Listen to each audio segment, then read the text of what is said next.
So we'll go ahead and get started. People, as you're wandering in, I want to make sure that you signed in, and if there's any information over there that you want to take with you or ask about later. There certainly isn't a timeline to our engagement. We like it to go on and on and on. And I just wanted to start out the evening thanking Jennifer for offering the space and helping us set this up. Thank you very much. And I want to thank Donna for always being the great communicator at our office and helping us out so much and making sure that we're getting the right information to you all and trying to get things organized and put out there. So I want to really quickly give you a brief overview of what we're going to do this evening. So Orange County Sheriff's Department is here. I want to thank them so much for being here and for being our partners in all things, taking care of our residents. And they're going to give an update. I want to take the time to introduce Captain Don Woods, who's going to be doing the first part of the presentation.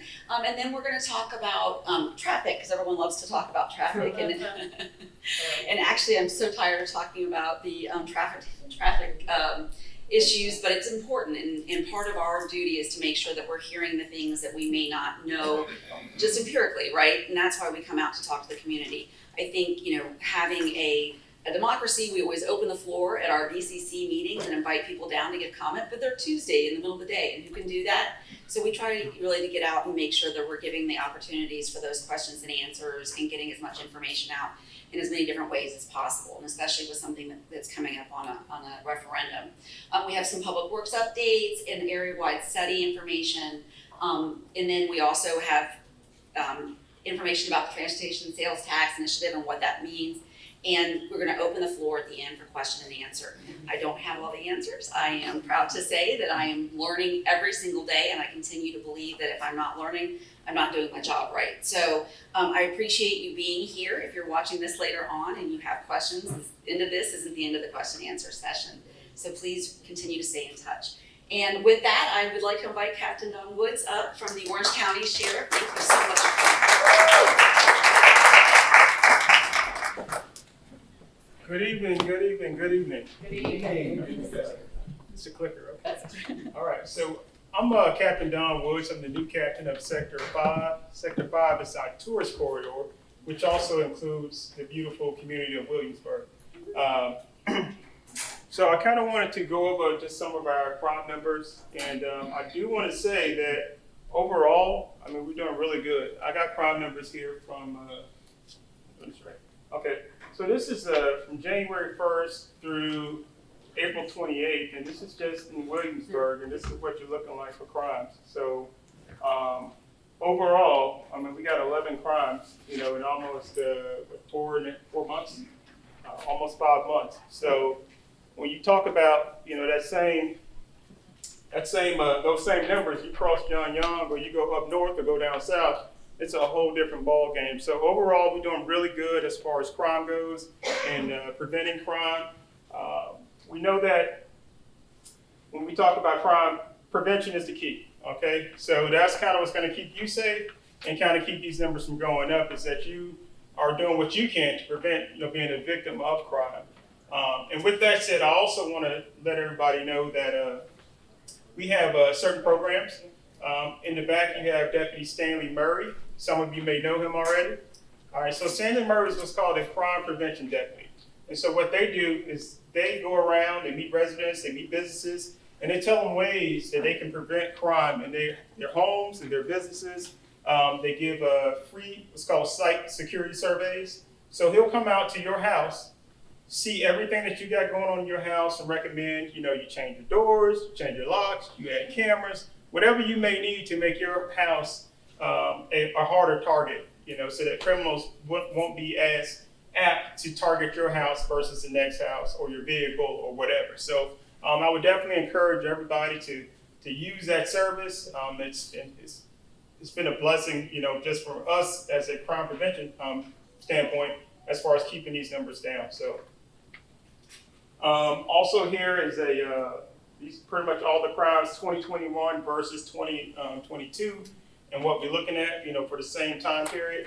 And if you can see, they're kind of spread out throughout the neighborhood, but overall, I think we're doing pretty good on crime.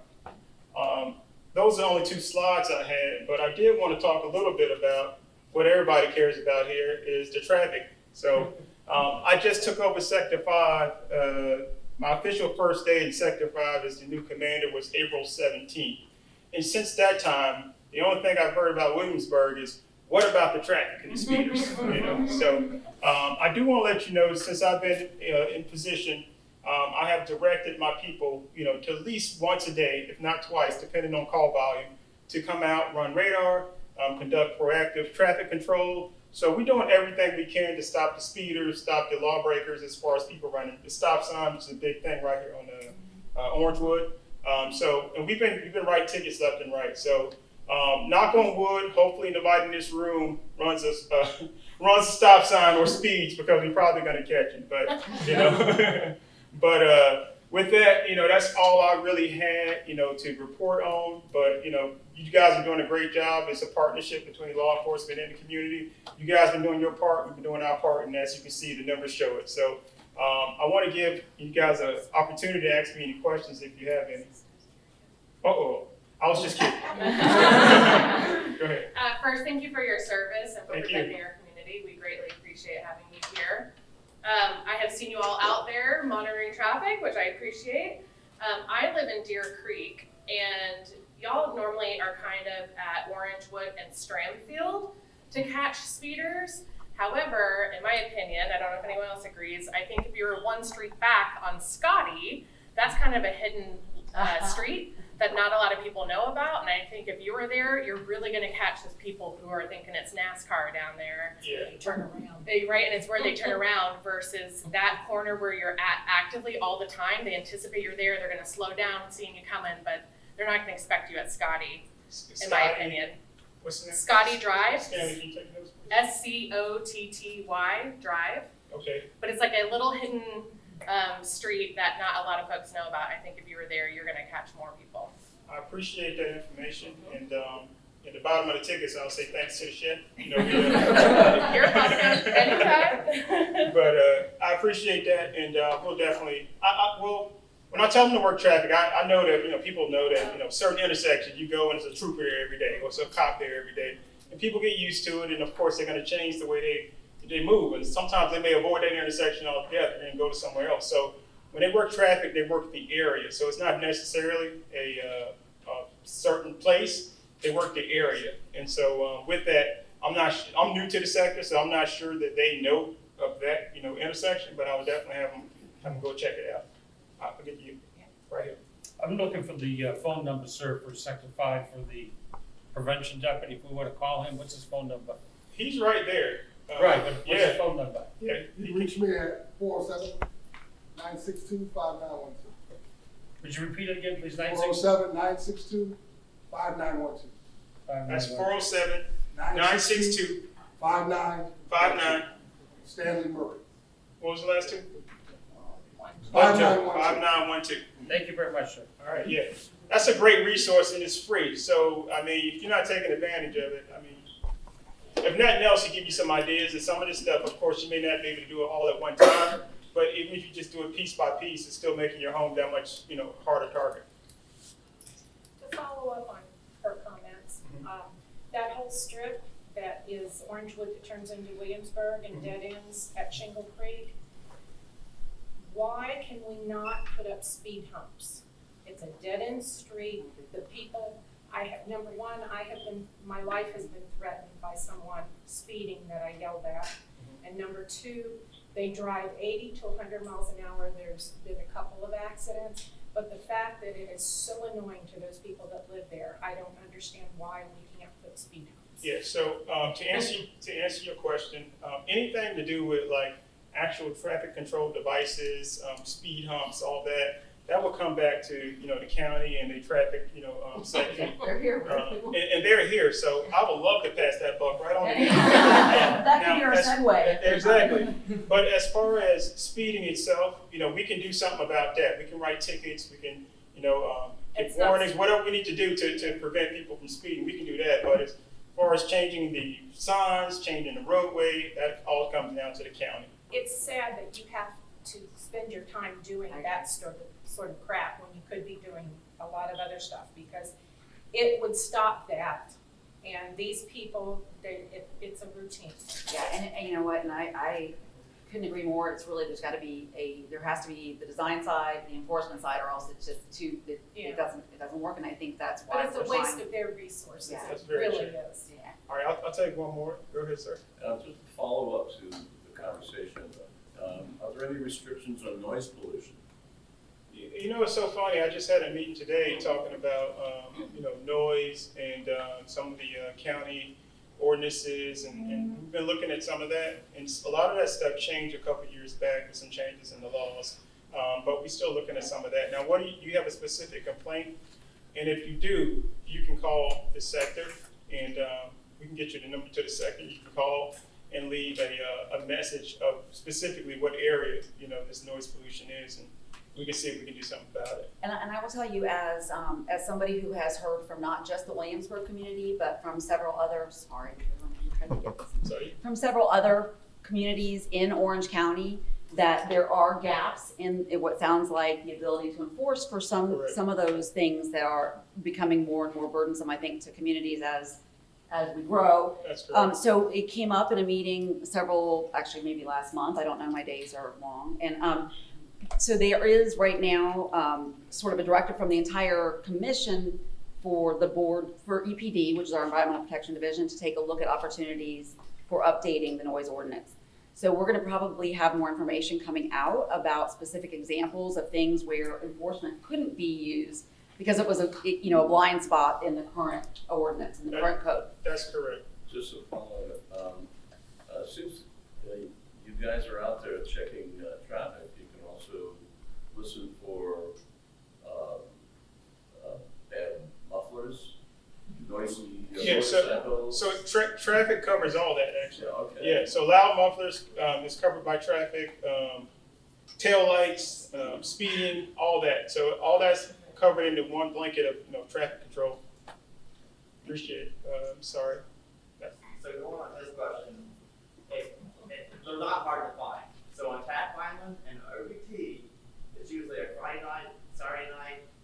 They're over there at that back section playing music as loud as can be, and it travels into this neighborhood. Mm-hmm. But that's exactly where that music is coming from. I went over there several times myself and found it, called you all, and y'all didn't do anything, because I've had to call 3 or 4 times several through the night. And like she was kind of saying, there is some gaps in how we can enforce and what we can do Like I said, about it. It's And not were they- hard for you all to set a car over there. Let me guess, they were in vehicles, correct? Huh? They were in vehicles playing music? Yes. And so that's kind of where we have this gap and kind of what we can do about it. And, we're actually talking now in reference to possibly some county ordinances that may be able to. Yeah. to- And when I tell you that the county won't move on anything without the absolute, because they get to see the frustration of they can't enforce anything that doesn't have law behind it. Yeah. And so if there's not the code, the ordinance update, then they're, to some extent, they're limited. And times have changed, the capability for cars to do certain things have changed, and our population has increased. So we need to catch up with that. That's directly where it's at. Yeah. OBT and Taft Island. So you also And I just can wrote do- that down. to kind of give you you guys kind of an understanding of it. So it used to be a boombox ordinance we had, a law. Right. Basically, if you played your music too loud going down the street, then you could be pulled over and written a ticket, a citation for that alone. What's happened was that was proved to be unconstitutional. And then once that happened, it kind of took away our ability to kind of enforce that boombox ordinance, which gave us the teeth to actually do something about it. Now, at most, we can go and say, hey, can you turn it down? They say, okay, and of course, once we leave, There's it's back no on. ordinance of people gathering like that. This is 50 cars. Yeah, we can't stop from gathering either. So it's a lot of little. And they're in private lots too. Yeah. Well, I mean, the lot owner can say, hey, Trespassing. yeah, I mean, if there's trespassing, that's on the books. Yeah, but that's dependent upon the business owner or whoever. So, and it's a lot of things. We see the frustration. We see the frustration a lot of times, and it frustrates us as well. But unfortunately, or fortunately for everybody, we have to go by the laws. I'm not trying to get mad at you all, but there are times where I have to be at work at 6 a.m. on Sunday. Oh, I totally, And that usually explains it. I Well, no, and I totally think, agree. no, and I think, like I said, you're not alone. We've heard this from all across the county. So what I'm gonna ask is that you write it down, send it to District 1 at ocfl.net. It's really important that when this comes back to the dais, that we can say we're hearing this from every part of the county. But And these are- You're interrupting me. I'm so sorry. Can you wait? If you're gonna ask questions, let us answer so that we can have a good, productive dialogue. So if you write down those specific areas and there's an opportunity for something that's already been codified, right? Something that's already in the books, if there's a trespass, if there's something. If not, if there's a way for us to find the ability to close some of those loopholes and provide more sense of peace or, more peace and quiet. But there's a balance in that somebody has private property rights that may be playing the music, right? And you have rights as somebody who's feeling like you're getting the nuisance of those music. So knowing a little bit more about the location, the property, all of that gives us a better understanding of how to get to it. So if you'll write in with the address and specifically the times, we can, and stay in touch with us as we try to move forward the noise ordinance, because we're gonna need to be able to evidence the places where your hands are tied, where you are suffering. But if Exactly. you go to the next door app, there's thousands of people calling that night about that music. I mean, it's some people from Huntersburg. All right, we're gonna let somebody else ask a question if that's okay, and that way we can make sure to get to the next Okay. section. Thank you, though. Right, she was next. On Saturday nights, do you mind if I send the car halfway for the cars that are racing, motorcycles that are racing? Yeah. Yes, it happens, Yeah, and that's a countywide problem. It's not just here. It's actually countywide, and unfortunately, we can't chase them. And if you chase them, it's actually more dangerous for everybody. So you can't chase them. It's kind of like what do you do? And we've been trying to figure out a solution for that problem for years now. We do, if we can identify them, we will go out and write tickets or maybe seize the vehicle or motorcycle involved. But even that's a process. Sometimes they're going so fast you can't even get a tag number. And a lot of times also too, you'll see that they'll take the tag or cover the tag up so we can't see it. So it's a big issue for everybody, and that's across the nation. That ain't just here. I got Thanks, Fast and Furious franchise. pretty much that's it. And they do stuff to try and antagonize the police because they want us to chase them, like Fast and Furious, the TV show. It's kind of corny, but it is. No, what it it's is. a thing, and it's a sad thing because it's taken a lot of lives. No, it's definitely taking a lot. It's dangerous. I mean, the one thing about it, if you want to go do something crazy to hurt yourself, that's one thing. But you're putting everybody else's life in danger too, who got nothing to do with nothing. And I have a real issue with that. So I think that was it. Anybody else? I'm sorry. Oh man. Okay. Go ahead. I think in blue shirt in the back. I just have a proposed idea. So if you got a hold of the owner of the property, like you were suggesting, and ask them if they have an issue with people congregating with the loud noise, maybe they are the ones who could then have no loitering or trespassing, right? It's up to the property owners, what you're saying, in order for law enforcement to enforce it? Yeah. So It's all hypothetical unless we know. So that's why I'm saying if we can, right now we'll get the information that you got on the location. We can share that, find out all of those things. yeah, that would cause. We have to do some research into that. Exactly. If you find the property owner Yeah. and just call them, that's pretty easy to do. Right? Yeah. I mean, that sounds like an easy solution, but that's something that we have to actually look into. The actual property he's talking about, and that may have been done already, and I don't know. So that could have been done already. It has been done, it has been done. It has been done. Maybe last year, Okay. we found out the property. Yeah, because a lot of times they're held by an LLC, and the LLC has nobody that even is an Exactly. address in Yeah. Delaware. And also you'll have what happens too is that the property owner is not, they're not complacent in it or invested in what's going on. It's just a swarm of 50 people in cars just show up. We show up, they move. So it's kind of like, how do you prevent that? You can't go out and write everybody a trespass warning real quick, so it's kind of, it's that gray area of, it's hard to enforce, so. On a follow-up to that, I'm wondering how many of these landlords are actually leasing the property to those people to meet there. That could be something that could be. I don't think that's the issue. No, I From think they're looking what for I- open from what space. I've seen, it's just basically a swarm of people just show up. Oh, I know, I'm It's talking about the food trucks and all that, they've got to be leasing that property, no? Oh, you mean the food trucks and all that? Yeah, I've seen that down on John Young, but nothing here in this sector. Off of bringing Tangelo crowds Park, in. there's a big one. Off of Sand Lake by Tangelo Park, there's a big food truck rally Really? that does the loud noise and stuff too. Yeah, so that's something that, maybe the county Email could, that, yeah. the email, literally, if we have a bullet point list, we can go through and do some research and find out Exactly. who's where and what's what, and that way we'll know. In the process of updating a noise ordinance, it's not gonna be an overnight thing, it will take time, but the good part of that is that then there are public hearings that we can allow the information to come in from residents that have actually been sort of, And it's a lot of Frustrated, legalities really frustrated. involved in it. How many years is it take? Well, it's been years, this is going on. Well, it just depends. Yeah, it definitely, it depends, and the thing about it was, like we were saying earlier, it's just a lot of legalities involved, and, it's, Listen, you don't want a world where people Yeah. will tell you to not do what you're doing right now, right? Yeah. So you were able to blurt out right in the middle of our sentences to ask questions because we have amazing First Amendment, right? Yeah. That still applies out there in the world until there's a reason for it not to apply. And so when we talk about noise ordinances, we're also talking about First Amendment rights. And so that's that balance. We have to really know a lot about the case before we crack down, because you don't want to live in a world that we're like, you can't say anything. Well, no, I don't care if they play music, but once you get past 10 o'clock at night. No, but I'm just saying that, but that is in an overall umbrella of evaluating how to write things into code that are constitutionally will hold up and that will be protective and that don't step on people's rights. It's more complex than it sounds at first. So. I agree with you, but like I said, it literally is that whole thing, there was a concert in my backyard. Yeah. I mean, it's that loud. I live 5 miles away from it. no, Okay. I totally empathize with you, Yeah, and and I think that's ridiculous. And I think there is probably, yeah, and I would say there's probably opportunities to do something about it.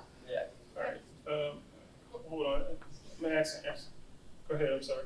We had an incident at Lime Tree, I'm president over at Lime Tree, where we had, young kids, racing in our parking lot. And I consistently called, and we ended up having to put in no trespassing signs, and that's what actually worked. Yeah. So in my opinion, it is up to the facility, the owners, the No, property. it's definitely, and I will tell everybody this right now. The police, the sheriff's department, we cannot stop crime. It's one of those things, it's community and the law enforcement working together to where we can actually start making things happen. A lot of things, we have our hands tied until we get a complainant, until we get, the property owner working with us to help stop it. So that's a perfect example of what I was just saying, us working together to get the outcome that we want, so. Yeah. So, Yeah, and and I would say that even on the other side of that, right, we're always looking for opportunities for programming that's a more positive programming for young people, because you're like, there's gotta be more than one way to get at this. Well, we knowing ended up that- having to put a tone signs as Yeah. well, private property, no trespassing, and if they were members and they're out there after 10 o'clock, then guess what, they're not supposed to be there to get trespassed. Exactly. But Right, I thank appreciate it. Thank you, Captain. I'm I sorry. do have I did have a question, just following up on another one before, but when you're on patrol in a neighborhood here, I'm sure there are laws about people parking on the wrong side of the road. Yeah. Trucks parking in the neighborhood. This lady was just saying she's got a tractor trailer cab parking next door to her house. Yeah. So Can we I start would, ticketing them? it's so funny you say that because I know I have a special projects deputy, and I sent him out. He was out last week and he ticketed a tractor trailer for the same exact thing. And so I don't know what the HOA rules are, in community, but I know it's been some issues. HOA saying you can't park in your driveway, and then some people saying, well, you got to park on the road, and vice versa, and you can't park You're on not the supposed road to park on the because opposite side of the road. Exactly. Especially because Exactly. for trucks Control the road. and Yeah. Parking on driveways. the road So, here. so we have a person who is dedicated to enforcing our traffic complaints right now throughout the sector. And so that's what he's been doing for the last probably That's 2 code months. enforcement. Say again? That's code enforcement.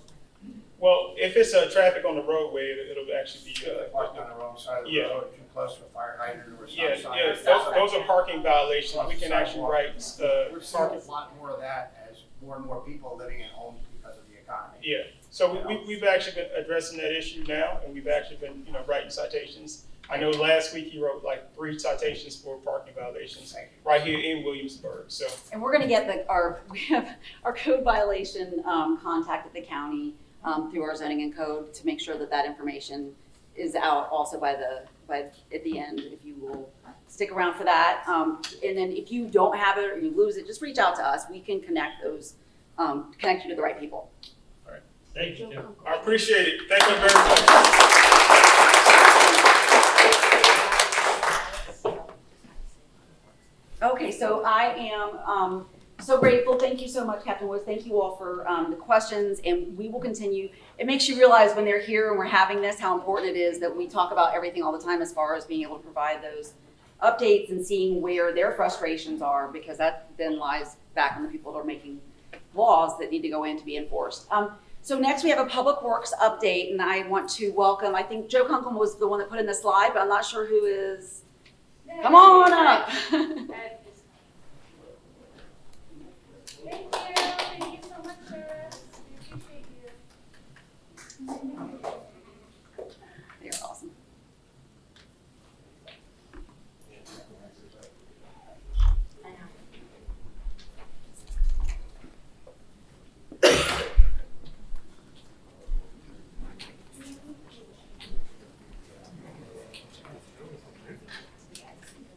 You wanna go this way?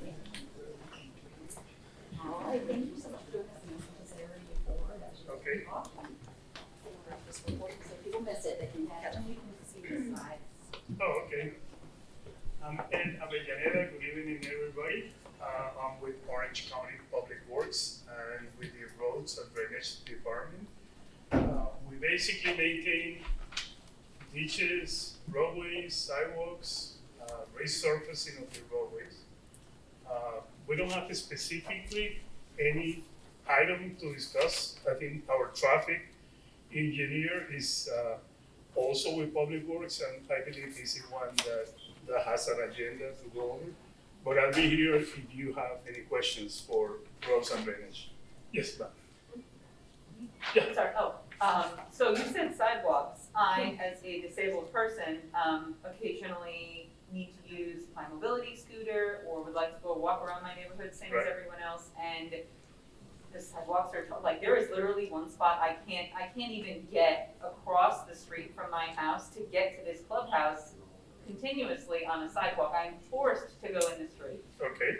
Several of the sidewalks are torn up and have root damage and need to be replaced.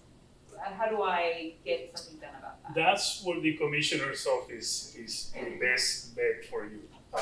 If you let Lee know or Commissioner Wilson, In specific they will areas. contact us immediately and let us know what the location is. Just so you know, we maintain about 5,000 miles of sidewalk. Oh, I don't think that you would know without So, me telling yeah, you, we but. need to hear from you. I was gonna say either Yeah. call Yeah. or email and just give us the very specifics, and we will Right, make please, sure that it's just give flagged. us what sections Perfect, we're thank having you. an issue, and we'll have it looked at. Yeah, we wouldn't be able to know So- without the good. Sidewalks, Okay. Yeah, so they're a again, mess. if you go through the commissioner's office, they'll get back to me really quick. They're really good at that.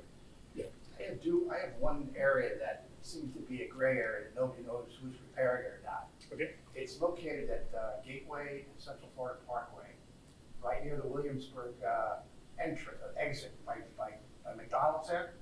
Yes. It's a mess, and nobody seems to fix it. We actually, just so you know, we actually contacted the owner of the shopping plaza. We let them know your concerns. That's a private driveway. But all your traffic control device stuff is in the road right there, so that seems to be the argument. Right on the right of way, but you're talking about the condition of the pavement, right? Coming out of the McDonald's? The driveway leaving. Yes, leaving and public that's actually private property, even if we wanted to, Even we're not with all allowed your to go there. traffic control device equipment in the road? Yes, it's a use agreement, and they are responsible the same way Right now, they're. there's a pothole about that deep right I know, last time we met with you, actually, that was a topic that we Yes. discussed. Yeah, the county did send a letter to the management company, Asking them. and, and We'll nothing. follow up. We'll follow It's up been again. going on for years. Yeah, I know, we don't have a way of enforcing it, by the way, Yeah, I it's not mean, even- it's not private public, it's property, the owner, they have it's to like take care of it. It's a- So, but I'll go ahead and we'll repeat the contact, we'll contact them once again, okay? Yes, sir. How often do you do tree trim and foliage cutback? There is a specific rule on the height of the limb from either a sidewalk or in general on the street. The number escapes me right now, I believe it's 12 feet from the sidewalk. If you have a limb that is less than 12 feet, then you call us and we'll trim it. okay? And then on the roadway, I believe it's 14 feet. But don't quote me on that, I'm not 100% sure of the two numbers. Have you also cut back from the sidewalk? Only to the edge of the right of way. We cannot go past the right of way. Okay. Yes, ma'am. Are you also responsible for Central Florida, like between where racetrack is and the church, that sidewalk there? Who's No, responsible the for that? Central Florida is a use agreement. It's actually maintained by the businesses along the right of way. There's no businesses there. This Between is where where the racetrack is commercial and the church, there's no businesses. Oh, okay. If it is on Central Florida Parkway, well, if it is that location, if you don't mind, again, please Yeah, just contact the specific commissioner. scratch up. And I haven't looked at, but my understanding is Central Florida Parkway is actually maintained by the homeowners association or the businesses on a use agreement. So, but I'll definitely check into it, So Commissioner. that's for everything along Central Florida, like Central Florida and Orangewood, that intersection that's also awful. So all of it, Correct. okay. Correct. Yeah. And you're saying that The homeowners or residential? Yes, or the homeowners Responsibility. associations, the property That's water associations, company or the businesses. That's water company property. That doesn't make sense, Those 'cause- woods are all water company property. Yeah. So after you pass where Greenbrier is, where the little lake is. Right. And you go just past there, there are trees coming, I ride my bike over there, so I know. Okay. And the sidewalks coming up and the trees are coming right over, and that's all water company If the property. limbs are low enough, when you say the water company, you're talking about Orange County Utilities? Valencia Or- Water. Oh, Water Valencia. Authority. Yes. If you don't mind, if you contact the commissioner's office, please, I'll go ahead and take a look into it. I just have a question. We've had this issue come up with the HOA as well, with the dump trucks the waste control trucks come around. They kind of put a damper into the tar and in the medians, I guess, and it cuts through, and it's not the HOA's responsibility. If they say that it's the Road and Drainage Division's responsibility. Okay, To fix so, those. so tell me again, the trucks So are, the islands, I'm sorry, the common ground areas, the islands where the dump trucks come around into the streets, they kind of hit the road, so it makes dents into it. When it rains, they fill up with water, and it sort of like depletes the road. And I've been told that is road and drainage. and that's, we're still talking about Central Florida Parkway? We're talking about the whole Lime Tree area. I mean, that's in Lime Tree area, You talking about roadway or Roadway, sidewalk? yeah. Roadway. the road, Gateway like, where the flooding is on Yeah. Country, yeah, gateway where the flooding is. Okay. I showed you that also. Okay, everything that last time we came to the meeting, we gave you a schedule of resurfacing, where we're resurfacing the roads, we're right on schedule. Yeah, so we a have lot been of- missing that back out, the community, you signed it tonight, wasn't that back out? We have- Right, we I have- do have a list with me that if you guys, after the meeting, I'll be glad to go over. what about the swells and the ditches? Is that something that, because it used to be Orange County, they used to have the prisoners come and cut those areas and kind of clean them out, the ditches and the swells. You're talking about Gateway? I'm talking about all of the area of Williamsburg. I'm talking about Lime Tree, Greenbrier, the swells, the ditches, when they get high with the weeds and stuff. They used to have the prisoners come and clean them out, and I've had to pay my landscapers to come and clean those swells and ditches out. I mean, I thought it was road and drainage responsibility. We do maintain the drainage, but in this area, there are a lot of areas that are actually under the use agreement again. There is a big ditch here on Gateway that we came here and we discussed it with you. And then we found out that it's actually privately controlled, it's the homeowners association. But if you give us the specifics, I'll be glad to look into it. Yeah, so like I said, they used to have the prisoners come and clean and Yes, clean those ditches you're out. right on that though. We haven't had an inmate crew in 2 years now, nor are we gonna be having one anytime soon, unfortunately. Yeah, well, I mean, and I think, we still need to find out who's responsible, so we'll take a look if it's okay, once we move on to the next presenter, if you all can take a quick look at a map. Absolutely. While we're here, while we're talking about it, Absolutely. so that there's nothing lost in translation, and we can figure out how to get the right people connected. Yes, sir. Another another area of concern is the drainage ditches that run along the beach line and run through people's backyards. When the development was first built, they put up fencing all along there. That fencing has now disintegrated. So it's becoming a problem for the homeowners that live there. If they have small children, that canal is now a danger. They can't put up fences because the HOAs don't allow them, and Valencia Water Control District say it's not our problem. Right. But it's gonna be an insurance problem, and one day we're gonna have a fatality if they don't put up fences there, some little kid strolling into those canals.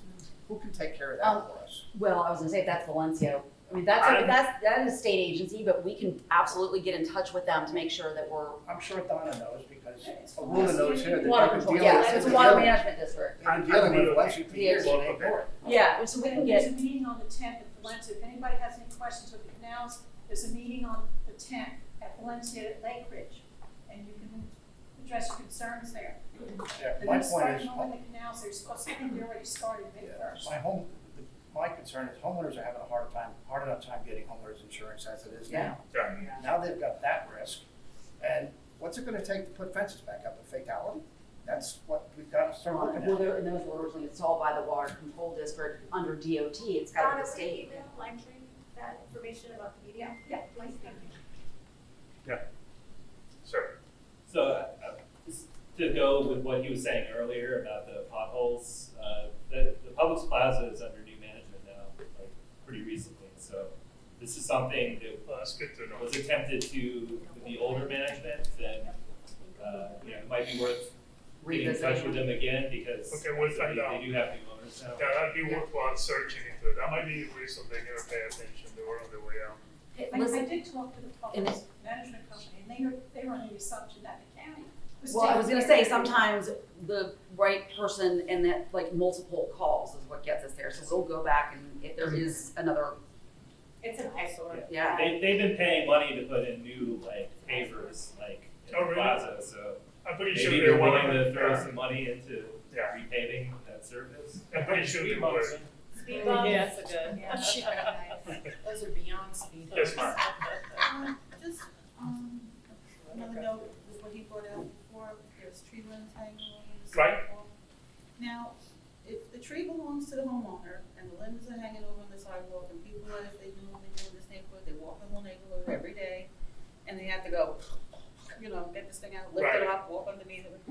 If we notified you about that, you can come over and just snip those off even though it's their tree, like, I don't know, like. Right, as long as you understand that we're gonna go over the sidewalk, only the right of way. Yeah. And that's all we're gonna take. You gotta tell your HOA. Yeah, we can't. Yeah, just follow the either. HOA needs to do the rest. Yes, that's, Oh, really? yeah. Yeah, but we will, if it is a safety issue on the It sidewalk really is, because itself, somebody's we gonna will move trigger. around. It's in the right of way, It really yeah. is, Yeah, we will. So we would notify you? Yeah, and so, but just like I said, the hardest thing is when it's not super specific, so if it's an area between, this cross street right here, Yeah, I see. throw in a those picture, 'cause a things. picture's worth 1,000 words, Okay. and that would, Yes, yes, a picture always helps. They did a couple, I guess maybe 2 years ago, they were around cutting back trees off the properties. Yeah, we do it all the time, yes, especially when they come down. we good then, is that, and we'll just, oh, sorry. Okay, Good evening. you wanna tell me? Thank you, Ed. Good evening, folks. My name is Dr. Masood Mirza. I'm Chief Engineer Traffic for Orange County. Unfortunately, Director Joe Kunkel cannot be here, so I will be going over some of the projects that we have been working on in your community. And after that, if you have any questions, I will try to answer that. If I cannot answer those questions, please fill out 311 request form for us and any other county department, and that is the best way to reach all of us. Because I'm not saying don't call Commissioner's office or anything, but sometimes those calls comes in, and if one of us is not available, then it stays, in the mailbox or in the email. But when you call 311, they know exactly who to send, and if that call requires multiple departments, they will forward that one email to everybody so everybody can take care of it. So 311 is the best way to reach all the county departments. with that said, I'm gonna go over some of. Is there a slide? There's a slide. He's got the- Okay. This is the list. You guys need this. My voice is loud enough, so sometimes I don't need that. So before I go and talk about the traffic light at Orangewood and Gateway intersection, I would like to talk. Thank you. I said before I go, I will talk about other stuff. So. One of the requests we got from last time when I was here, and it was that if you are coming south on Orange to Central Florida, there are 3 lanes. One is left turn lane, one is straight, and the right lane is straight and right. The issue is, and raised by a citizen, that why can't we convert that, the rightmost lane into right turn only? This way we can ease the traffic. Conceptually, it is good and it should solve the problem, but when we look, excuse me, but when we analyze that's where we call it, devil is in the detail. When we analyze that to see what is the traffic volume on the right turn lane and how much traffic is on the through lane, and if we remove one of the shared through lane, what's gonna be the intersection impact on the intersection. That's where we found that change is not doable at that time until in the future when we have some other means to increase the capacity of the through lane. So that's the conclusion of that request. And Ed talked about the potholes on if this is Plaza property or if it is the county. So I think you covered that part. The next is Lazy Lake traffic calming, and there was some concerns about the cut-through traffic and probably some speeding through the neighborhood, which we understand is there. And then we start looking at it, and then transportation planning told us that they are doing a project, which it's an area-wide project, which will include the Lazy Lake Road in its entirety. So that part of the request will be handled, but through the area-wide study with transportation planning, and they are going to be talking today. Okay, the other one was, Gateway start as 2-lane and then it just stops. People swinging right into oncoming traffic to get around. A person who is doing this speed limit doesn't anticipate the end of the lane. When we looked at it, it was genuinely an issue. So we change, we provide the necessary pavement marking and some signage, and that issue has been resolved.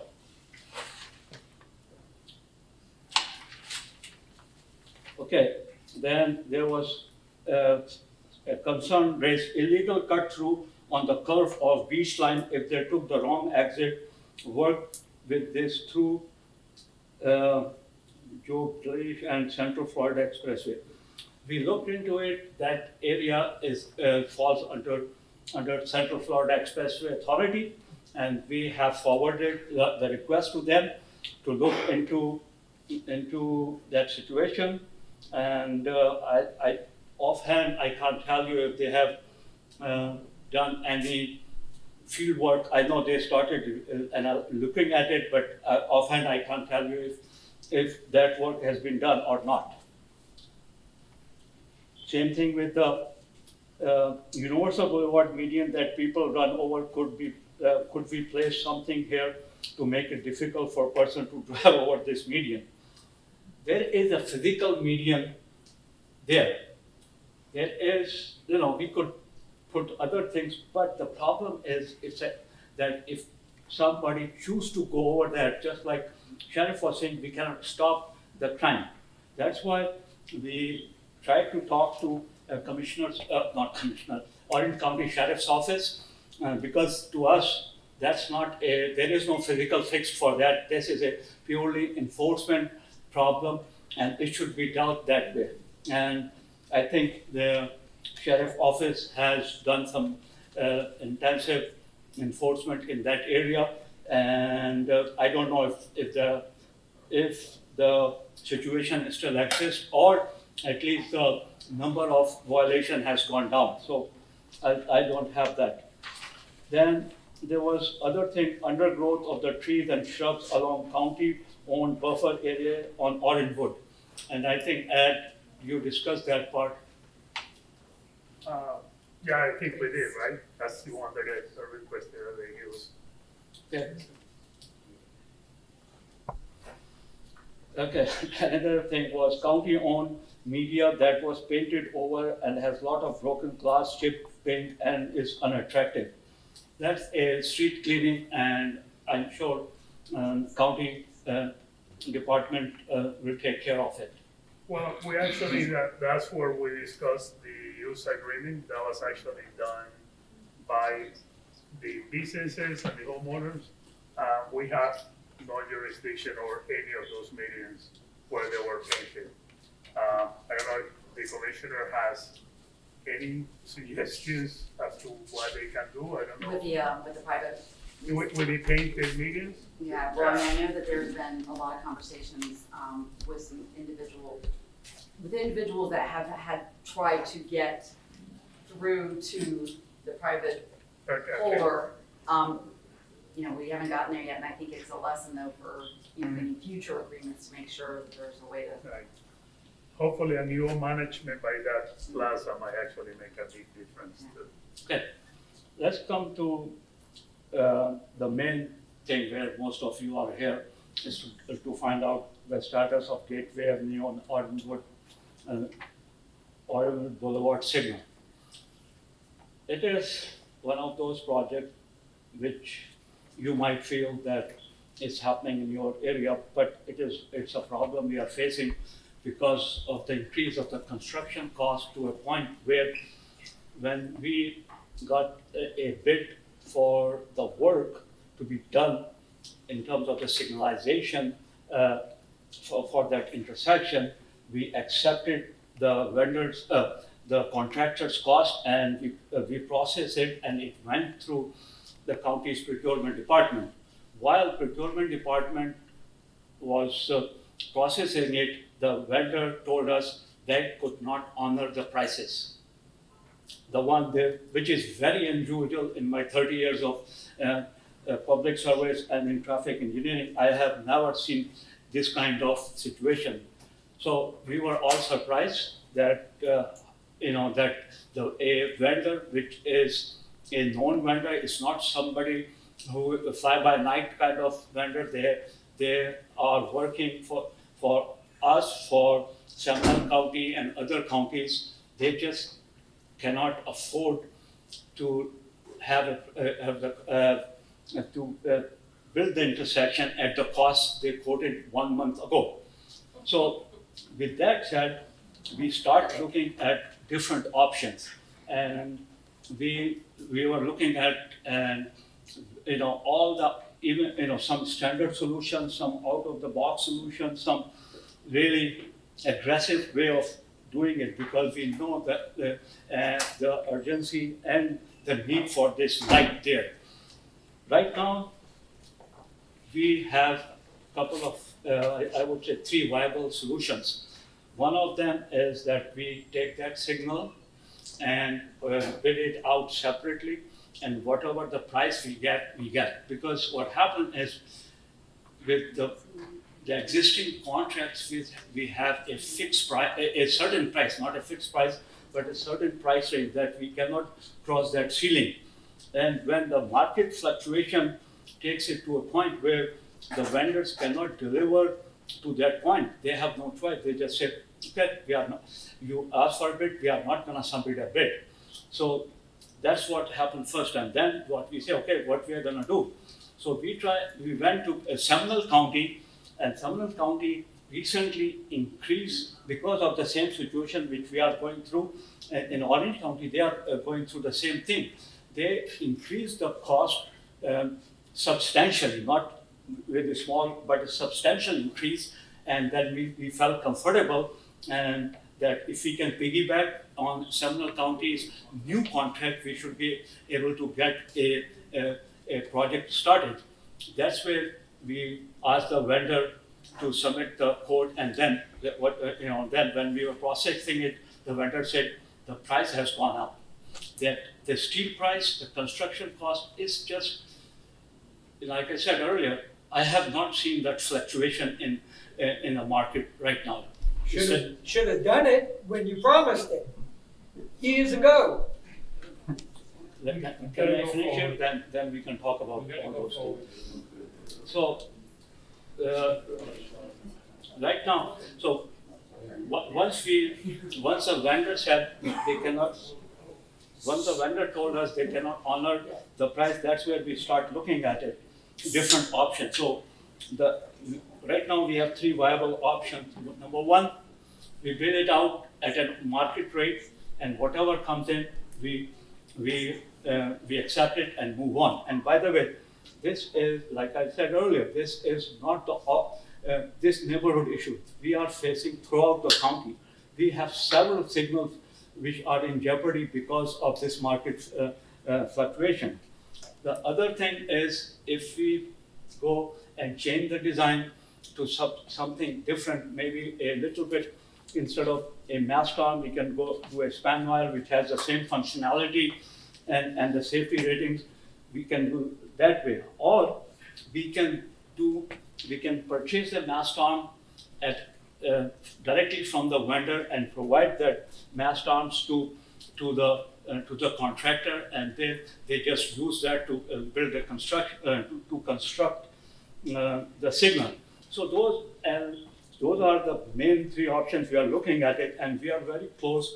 Maybe in a day or 2, we will have a clear direction from senior management what direction we need to go. Once we finalize the procurement plan, then we will let everybody and through Commissioner's office what will be our schedule and of construction, because it's possible. I'm just being honest, it's been really frustrating for me also. I feel your pain. I think it's been very difficult because you were given dates. You were given a timeline. And I understand things happen. I feel your pain. So I just want you to know that I am relaying everything I am hearing and feeling the same things. If we didn't know for certain, we probably should never have given a timeline.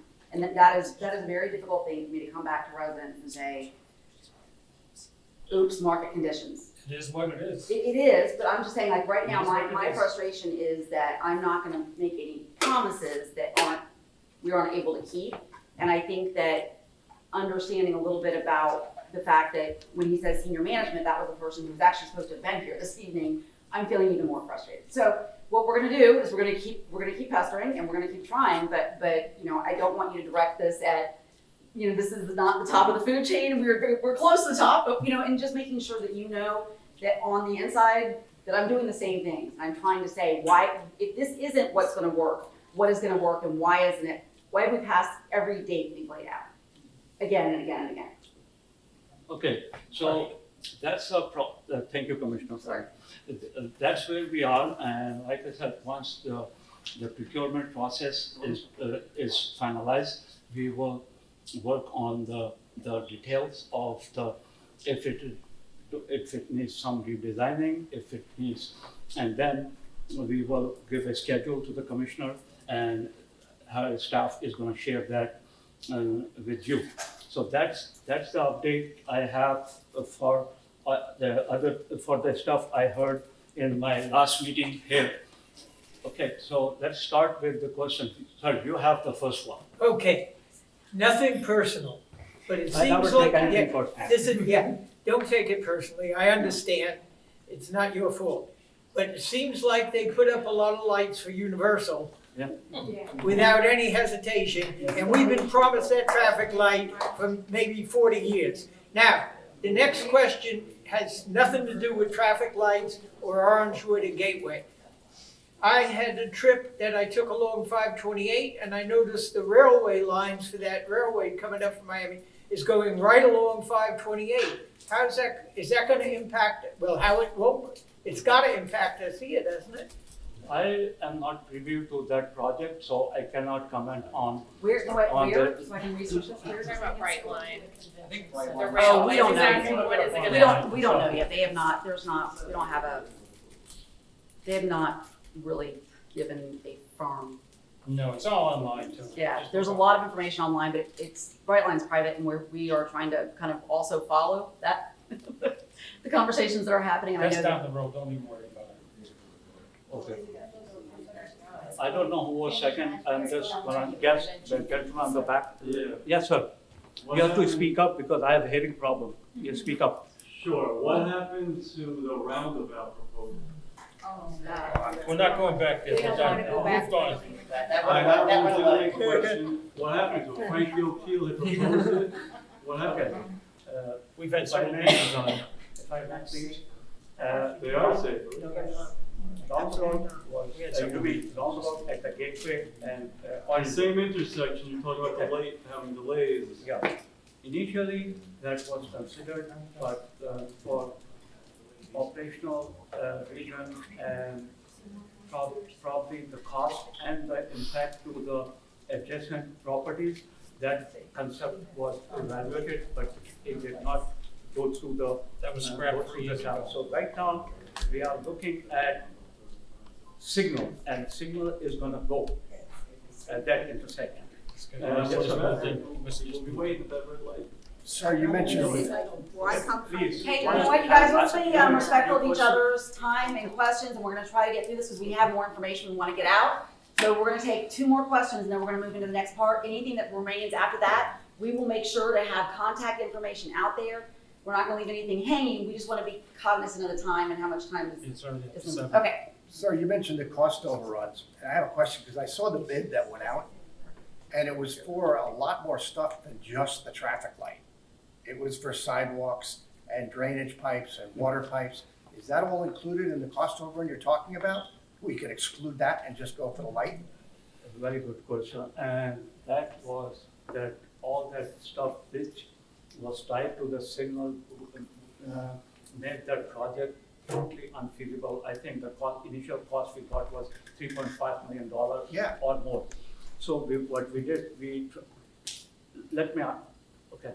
Okay, so what we did, we focused into the operational boundaries of a signal and see what, beside the light and the detection and the cabinet and all that, if we have to increase the storage land, we were doing that. So we cut down the scope to bring it at a reasonable cost. Even with that, this is always happening. So if we have that, that would be like $8-9 million thing. So this is a focused, signalized improvement, including the hardware and the necessary storage length adjustments. Yes, sir. Yeah, so going off hands, so at Publix and Shingle Creek, the resort right there, you all put up a traffic light just like that. Because we paid for it. And did Shingle Creek pay for that? Cause that does not need a signal. That's what's crazy about that. That does not need one, but we need one. So who paid for that? So when a development comes in, we evaluate the hey, you guys, can we be respectful? Yeah, cause like I said, who paid for that? That's a huge. He's trying to answer the question. Okay, so when a development comes in, Orange County evaluate its impact, whether it's traffic or on the stormwater, land, whatever different departments review it. As part of the traffic evaluation, we evaluate the operational condition at the driveway and at the nearest intersection. So if it is found that this particular development is creating a safety concern and operational concern, we make the developer pay for that improvement. It could be additional lane, it could be a signal, or it could be anything, any other traffic control device to bring the the intersection operational condition to acceptable level of service. So that's why, this is more generic answer than your specific public, but this is the process we do for evaluating any development in the county. That did not need a signal loss. Maybe we should go after Universal. Well, no, Just and like I was here. gonna say, and I will tell you. It kind of sounds like there must have been many accidents, obviously. I did see a lot, so Well- therefore they felt it was necessary. I guess there needs to be. And I will tell you, public-private partnerships like that That's how can they also sound. be frustrating because there's other parts in the county that are relying on those private partnerships to do the work and the things that within the agreement that trigger something to be installed or changed are sometimes, laid out in an agreement, and then as the area changes, those are sometimes challenging also. I have areas in District 1 that, it's not a fix-all to have a private partnership that's, supposed to be actually being the installer. So, I think understanding sort of that we are dead-ended again, my commitment is to not put another date out, because I think that is where we go wrong if we make a promise. And it's like, I just feel really committed to trying to make sure that any information I get, that all I can do is make sure to give it to you all. I don't have any extra influence or pull. But if there are other items that are coming up, and right now, clearly, the transportation sales tax item is coming up. I think if you want to write letters to the entire board and let them know your frustrations over the years, and whether it's, I would do this if, or I would not do this because look what, I've gotten so far, whatever that position is, they're all being looked at right now. So, and we'll continue to be in touch about this process, but I agree. I see things going up in other parts of the county. And I'm like, what's going on in my district? So the frustration is not just out here. Good job.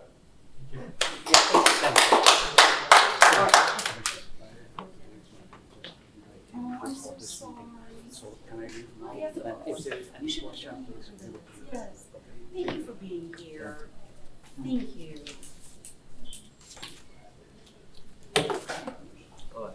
thank you.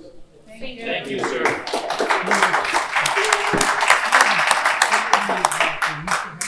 Okay, so I think up next, if I've got my. I'm looking at like. She needs to put this. Sorry. I'm sorry. I didn't It's like, know what it's like to your do with keys, it. I didn't know. I was like, Save the questions for this. Yeah, we do have the protocols around. all right, thank you so much, Scott. I have not had a chance to officially meet you. Nice to meet you. Thank you for being here. I think I met you on little squares. Yeah, like we I think had so. before. I'm gonna hand this to you before I leave again. Yep. And give you the floor. Thank you so much. All right, good evening all. Hello. So I'm going to present an area-wide study that has just been procured in the county that we're recently starting. So the purpose of this study is pretty much to determine any operational deficiencies or problems, including traffic operations, safety, traffic flow, and other complaints that you guys and other residents have made within this area that we're looking to address. So first, we're going to talk about the project location. It's pretty much the whole area of Williamsburg. So Orangewood is usually the main north-south artery in Williamsburg. So that's going to be the main road we're going to be looking at. So from State Road 528 all the way down to Deer Creek Drive on the south side towards Shingle Creek.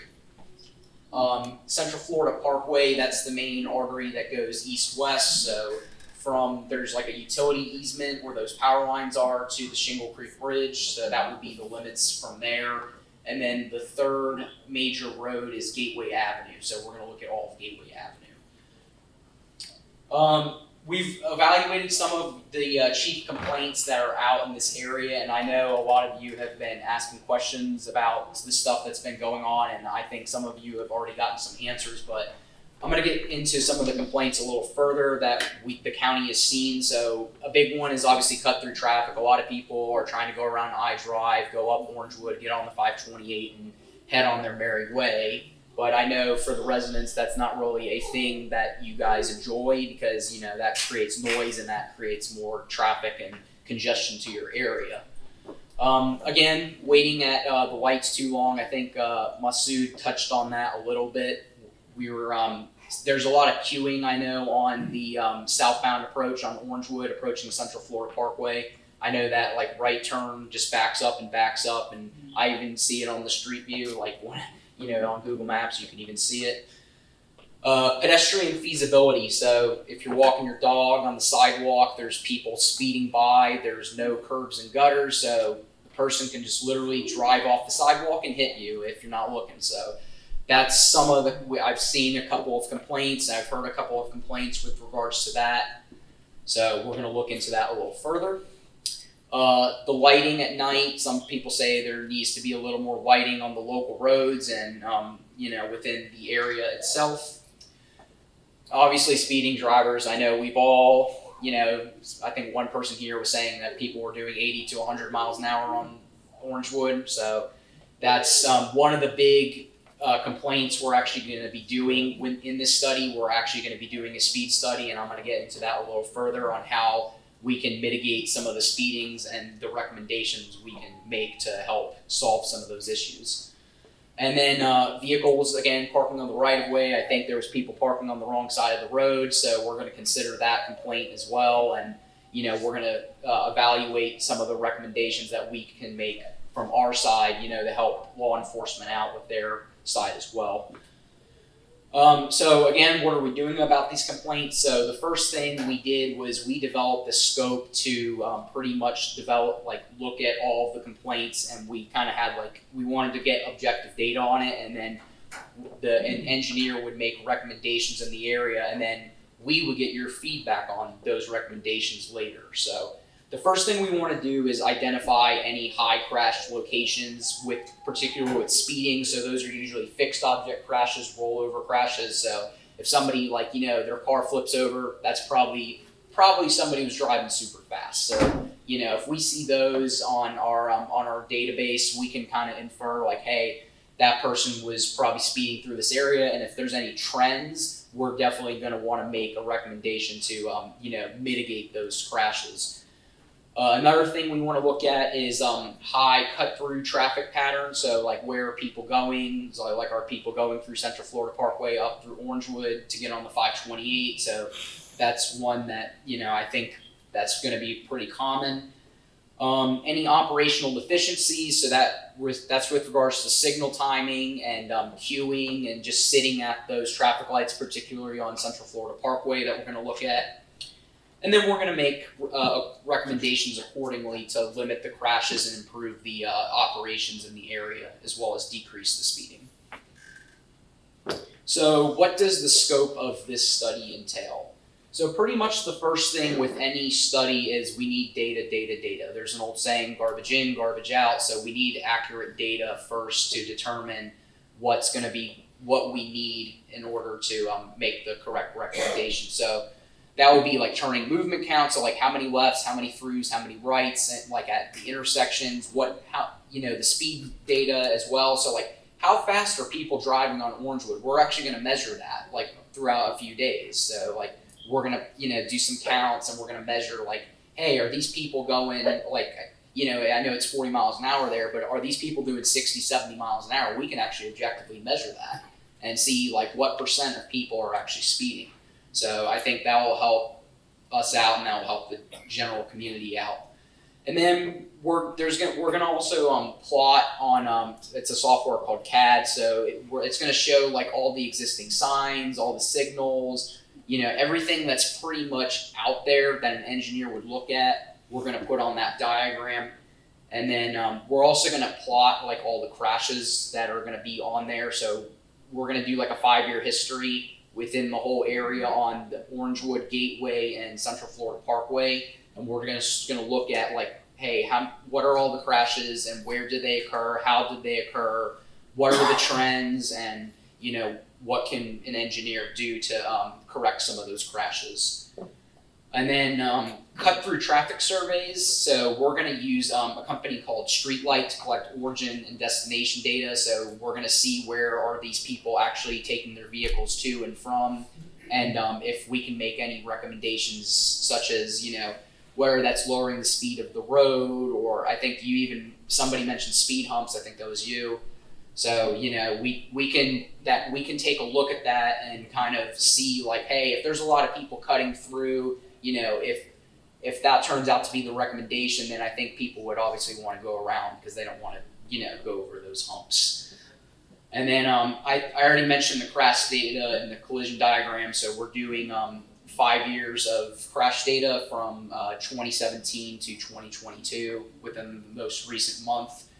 And the main things we look at are fatalities, any injuries with regards to speeding. So we're going to look at rollovers and fixed objects, as I've also mentioned. And then at the intersections, we care about the angle, which are like T-bone crashes, and then left turn crashes. So those are pretty much the main correctable crashes that we can kind of, as engineers, kind of correct. And with data, we obviously need a field visit as well to kind of validate what we see, because if what we see in the field is completely different from what we see in, on the computer and what we see through like reports, we need to be able to validate what's going on out there. So that's the whole reason, and that we go out there and the licensed engineer goes out and does a field visit. And they'll also make any, notes of any maintenance things that need to be done. I'll get to your question in a second, sir. We're going to do something called a Syncro Analysis as well. So Syncro is a micro simulation like traffic software. And what it does is it measures like how long people wait at the lights based on like the data we collected. We're going to plug the data into the software and we say, hey, like, are people waiting at, Orangewood and Central Florida Parkway excessively too much? And if so, maybe we should correct the turn lane geometry or the timing of the light. So that's what that software is going to kind of help us out with. And then at the end, ultimately, based on all of the things I've mentioned, all the data, the field visits, the crashes, everything, we're going to come to a recommendation with some, conclusions on what we think is best to help, you guys out in the community here. And there's going to be another community meeting once we have this in the future, and it's going to, we'll have the recommendations in place and we'll get your input on that. Another thing that I personally wanted to include is something called a benefit cost analysis. So every time you make a recommendation, there's some sort of help or improvement that's going to do, but there's always a cost associated with it. So what we want is, we don't want to make a recommendation that's super expensive and it's on the burden of the taxpayers. We want something that's it's going to do a really good job of correcting the problems out there, but not be very expensive. So that's what that's going to really tell us. And then the last thing we have is something called a net present value analysis. And what that just tells us is, hey, what is this today? Like, if this is gonna hold up for 20 years, what is the down payment today in, with all the maintenance, all the construction, everything. So that's what that's gonna tell us. So without further ado, I think I'm gonna take you as the first question. I think one of the things that all of my peers who would recommend would be all the left-hand turn lanes are way too short. Mm-hmm. They're only like 5 or 6 cars each. They should be like 15 cars each or 20 cars each, because they stack up and then people wind up going around, and it's all the left-hand turn lanes are way too short for this time frame now. Because in the beginning, 20, 30 years ago, it was probably fine. But now it's a problem every single day that the left-hand turn lanes need to be lengthened tomorrow. So is this on Orangewood? All of them. Everywhere? Orangewood and Central Florida Parkway, Gateway, Okay. Central Florida Parkway up there. They were all a disaster. So that's what the Syncro Analysis is going to look at, when people show up, and it shows the queue length and it shows how many people show up within that left turn lane. We actually enter like the actual storage lane. And if it shows in the analysis that it's backing up, we can actually make that recommendation to extend that left turn lane back. How long is the study going to take? It really depends, because we have an engineering company that's doing this for us. So it just it's going to take at least a few months, but till we get like a solid amount of recommendations put in. When is it starting? It just got procured last week, so we got the thing today, and I think the company's actually going to get started on it today. Are they looking at the impact of Universal once that opens too, looking forward? Well, that's what the origin and destination data is doing. So we're looking. I know you guys have like a Link super stop off at Destination Parkway. So like what the origin and destination surveys are going to show is, hey, are there a lot of people who come from Williamsburg to take the public transit or the Link system? And if so, maybe we can expand the Link system down through here as an option if that's what the data is showing. So that's like something we'd consider. Yes, sir. I think, generally speaking, all the red lights are too long.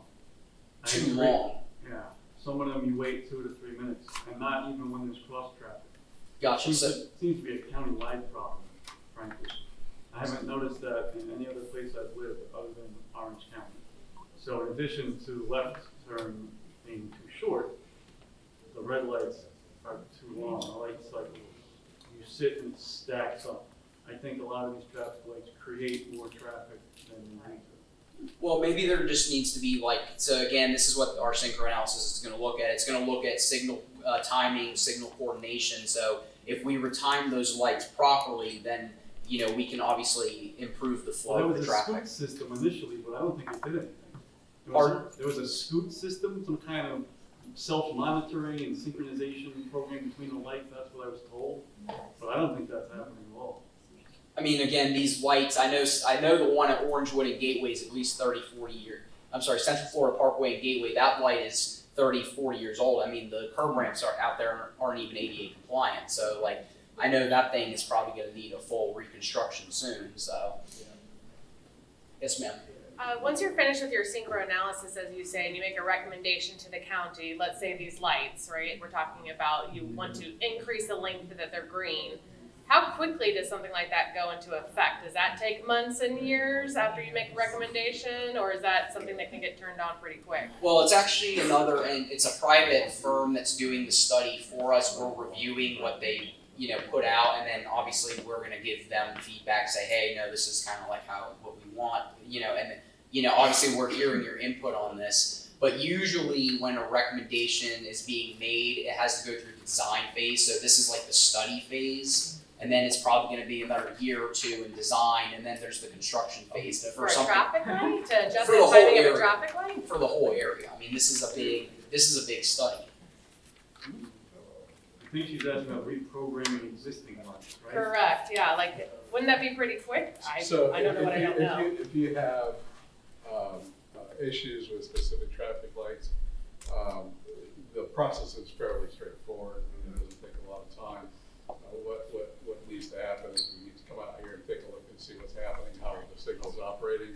But keep in mind, it has to be synced up with all the rest of the signals along the corridor. So it does take a bit of time, but we're not talking about months, maybe a couple months to do that analysis and then sync up the signals. What Scott's talking about really is to look at the entire area in holistically. So it's not just signals, but how the intersections are operating and how they affect signalized intersections. So I think that's the distinction we need to make. But for signal timing, that's not a huge time frame. So you're saying it could still be a year or two until you see any impacts? It depends. So we have something called short-term and long-term improvement. So something like a signal retiming, as Renzo was saying, is a short-term improvement. So that can take a month or two. That's pretty quick. However, if we're saying we need to add a right turn lane and then extend the left turn lane, you have to do a design for that. You have to go out there and do construction. It's not just go into the cabinet and just change the numbers up. So it depends on what the recommendation is. If it's widening a road, that's going to take a little bit longer too. So that's why we have short-term and long-term improvements. And once the recommendations are made, I think we'll get into that a little more in detail. So I think hopefully that'll answer your question. You had mentioned about the link service and that during this survey they would see how much the link service is being utilized, but I would utilize it more if I could get to it. I physically cannot get to it because the intersections are so, like, it's not disability accessible, like literally in any way. I cannot get from my house to the link stop in a cohesive line on my scooter. I can't do it, the pavement's destroyed, or the crosswalk is unmanageable. So it's gonna look like nobody is using it, even if I would. Sure, I mean, well, you know, I don't think there are any links, bus routes that go through Williamsburg, directly. Quote me on that if I'm wrong, but I know the nearest bus stop, like, there's no bus stop on Orangewood where you can just go outside your house and just wait there, you know. You'd have to go all the way to that super stop. However, like, that super stop goes to the airport, that goes to Universal, that goes to iDrive, and, you know, and it goes to other places as well. So if you wanna, you know, if you don't have a car and you're trying to make it to the airport, we wanna say, like, hey, what % of residents are actually using that service to go out to the airport or something like that? I would use that, but I can't get to it. Sure, okay. The small link buses, they pick up right at your house. Do they really? Okay. Years ago, there was a bus line here. When I moved down 32 years ago. I did not know that. Now, let me ask you this: was that good or was that bad in your opinion? Well, I didn't use it because I had a car, but for people who did not have cars, then they were able to use it. But it would go, like, I live in Somerset, and we had one come right through there, but then they did away because low ridership. Sure, because I know a lot of people don't like it because the bus like stops on the road and it blocks the traffic, and it, you know, it's also noise, so, and it's, you know, pollution as well. So that's why I was asking what your personal opinion was on that. Just so you know, sir, they do not take ECVs. ECVs? Yeah, electric vehicles. 'Cause Oh, I have okay. one also, and they do not take them. I did not know that either. Are there any other questions?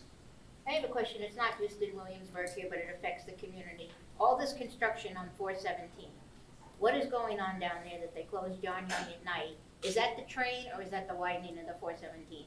That's not Orange County, that's actually CFX, so you can actually go on their website and see what they're actually doing. But I think they are going from 4 to 6 lanes, if I'm not mistaken. That's what I thought, but then they have that big lane in the middle of the both, you know, both sides, and I'm like, is that to put train tracks or is that to widen it because of the congestion there, you know? There is no active improvement associated with Brightline or Sunrail or any other rail.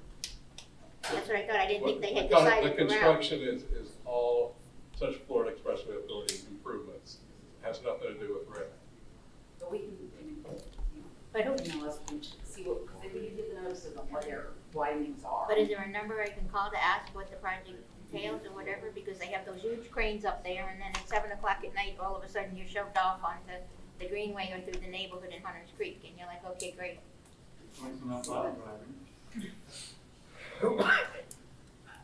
Yes, ma'am. Are there any plans of adding an extra lane? The cars that are coming off the 528 and turning onto Orangewood right now, you know, they're merging. Is there a plan to add another lane? That is actually outside of our scope, and that's more CFX.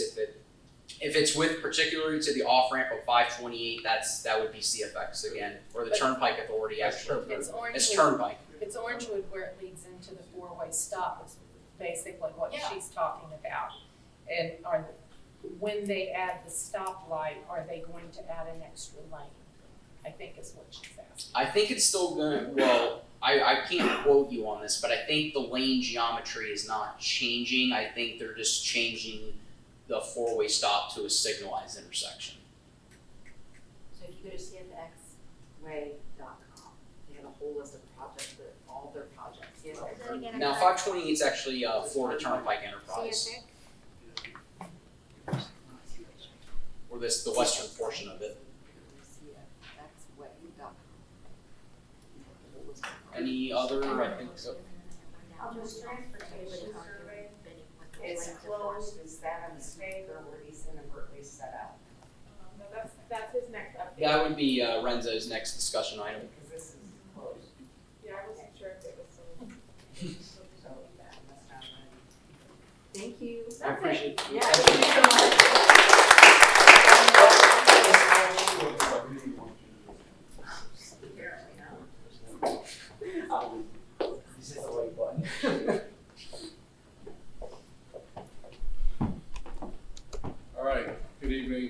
thanks for the invitation this evening. I have a quick update on the transportation sales tax initiative that Mayor Dunham's restarted basically after a 2-year hiatus because of the pandemic.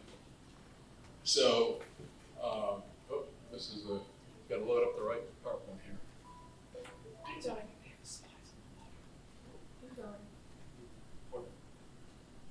This is going backwards. Yeah, you're going backwards. All right.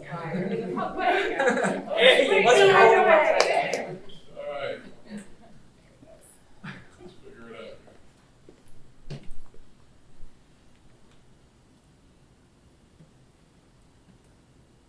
All right. Sales tax overview. So as I was saying, the initiative was put on hiatus for a couple of years because of sales tax, because of the pandemic. So earlier this year, we basically restarted the entire effort. And this is just basic information for you, but as you know or may know, the population in Orange County is over 1.4 million people. There's been a 25% increase in population since 2010. We're the 5th largest population in the state of Florida. Land area is 1,000 square miles. There are 13 distinct municipalities within the county. And then residents living and working in Orange County account for about 87% of the population. So in terms of the effort that's taken place over the last few months, we've had over 270 meetings or touch points. We've had over 10,000 people participate in those public meetings. We've gotten an estimated 8,000 comments or recommendations. Actually, that number is a bit higher right now. And then there have been over 19,000 surveys that were completed. And the survey input that we received was really the basis of formulating the transportation plan.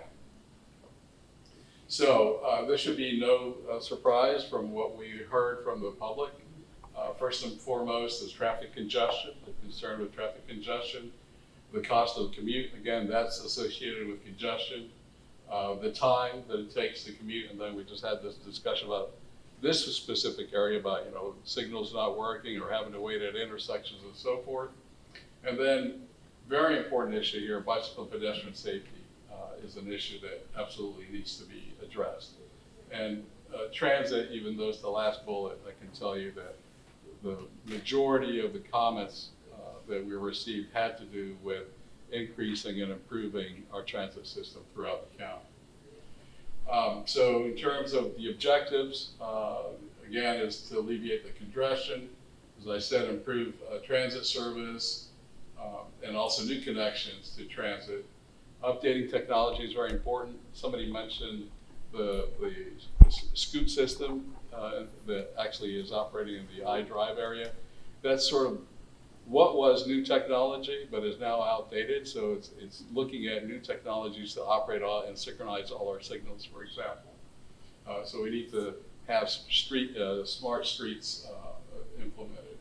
And then enhancing the bicycle and pedestrian safety, maintaining and repairing our roadways. Obviously, if we're going to have a huge investment in our infrastructure, we want to make sure that it's properly maintained and kept in state of good repair. And then, again, back to the signal timing and improving the system. So basically, we've broken out the report into these specific areas: transit, safety, major roadway improvements, and then operations and maintenance. So starting off with transit, just in terms of the plan objectives, you want to enhance the service, expand facilities, and then ultimately implement the system. So in terms of the objectives, you want to build a comprehensive network of mobility options, create high frequency, and develop a core network connecting it to activity and employment centers, upgrade and expand passenger facilities and support infrastructure, enhance Sunrail service as a regional north-south spine. So in terms of Sunrail, basically it's increasing the service hours. Right now, the peak hours between the early morning, say between 6:30 and 8 or so, that is every half hour, and then it drops off to once an hour. And same thing in the late afternoon. The idea here is to have more frequent service, but also operating later hours and weekends. That's something that is not occurring today. In addition to Sunrail, and this is specific to the Lynx bus system, is providing new high-capacity transit corridors. Those high-capacity corridors, for example, are State Road 436, State Road 50, 441, where you can actually dedicate a lane, if possible, for a bus rapid transit system. So you have an exclusive lane that is only for the bus rapid transit vehicle. And also looking at new high-speed regional express routes. These are those routes that go, for example, from UCF to Universal. Today, you may have to make 7, 8, 9, 10 stops on the high-speed regional express. You may only have a couple of stops. So it's a trip that took 2 hours or 3 hours with all those stops could be reduced to maybe an hour or so with only 1 or 2 stops. Developing new flexible shared ride zones, expansion of Sunrail services, as I said. Somebody mentioned the issue having to do with people that may be disabled. In that sense, we want to make sure that we expand or potentially expand paratransit services that can operate in more hours, newer vehicles, etc. And then, generally speaking, is just the overall increase in service of the bus system. And you get this next slide sort of illustrates that for you.